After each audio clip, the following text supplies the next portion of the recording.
The other practice is specifically oriented towards the learned ignorance that we've been talking about in this episode. This is a practice that I call the humble wonder practice. Humility and wonder were both central and integral to the Socratic practices, especially the practice of learned ignorance. How does this practice work? I recommend first centering and rooting and doing 2 or 3 minutes of basic meditation. Then bring your awareness to your heart area. You can put your hands on your heart. I won't put them right there because I don't want to screw up my mic. And then I say as mindfully, and you've been cultivating mindfulness now, I say as mindfully as I can. There is so much I do not know about myself because of all of the facts. There is so much you do not know about your mind, your psyche, your body.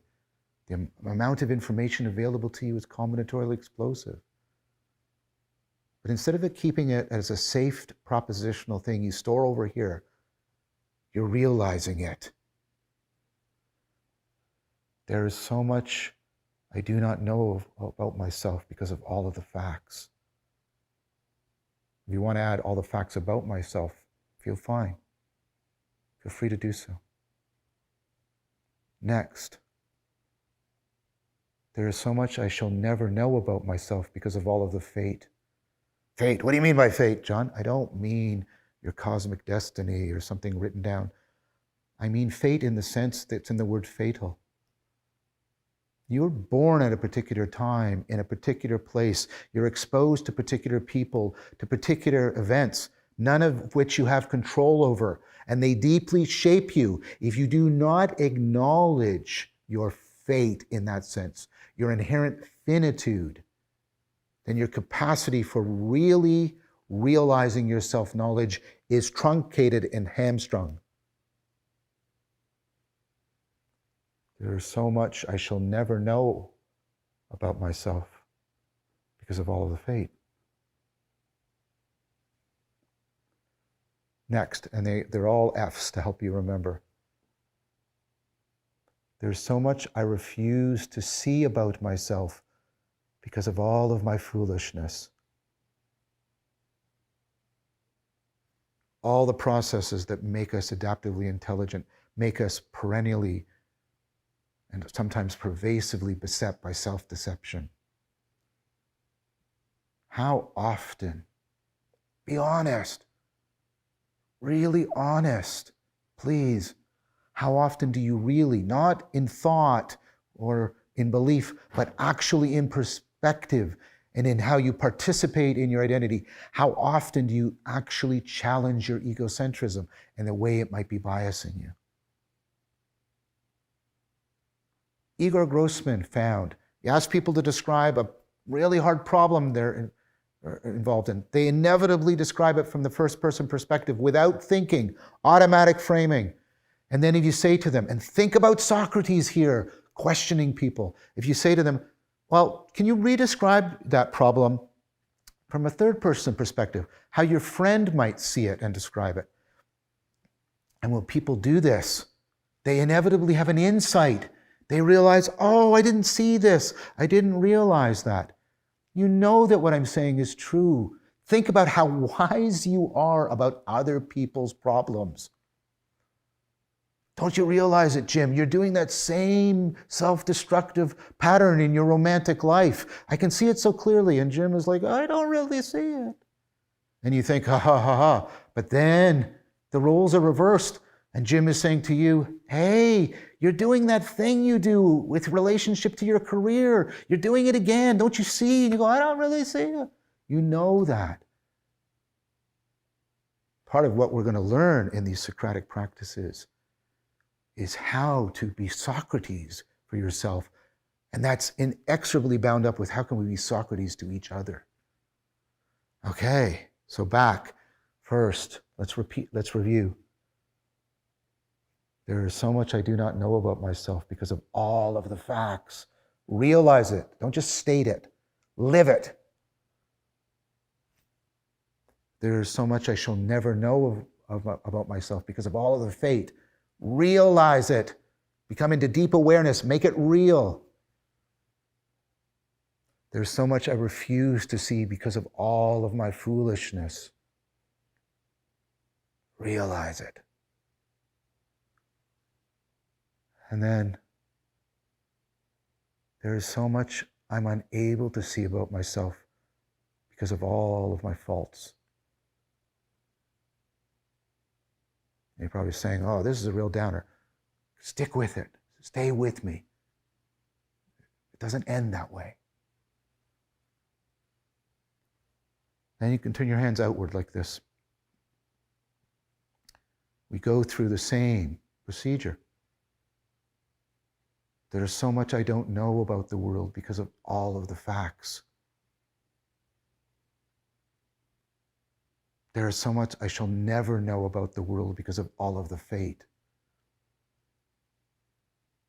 There is so much I refuse to see about the world because of all of my foolishness.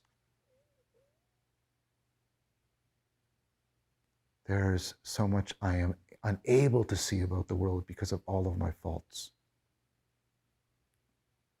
Then relax your hands back down to your meditation. And here's now where it flips. We did the humility.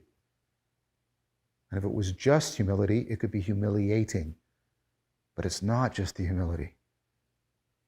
Now, as I inhale, both inwardly and outwardly, I experience wonder.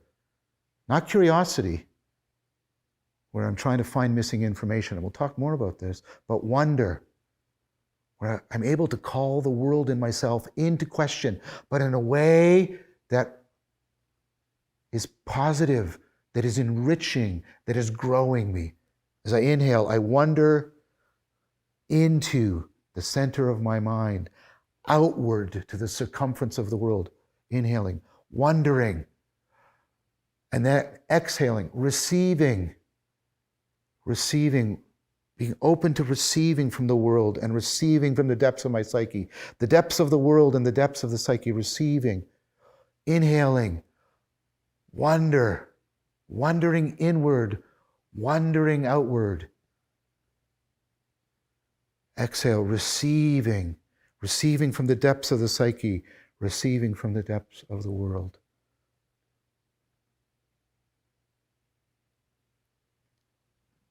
Do that practice with the breath. At least 4 times. You may want to do it longer until you get the sense of the wonder and the receptivity actually interpenetrating, mutually affording and enriching each other, so that you have wonder-filled receptivity, wonderful receptivity. You have a profound humility, but a transcendent wonder. That is the humble wonder practice. I recommend still doing your basic meditation practice, centering and rooting, and then do this practice,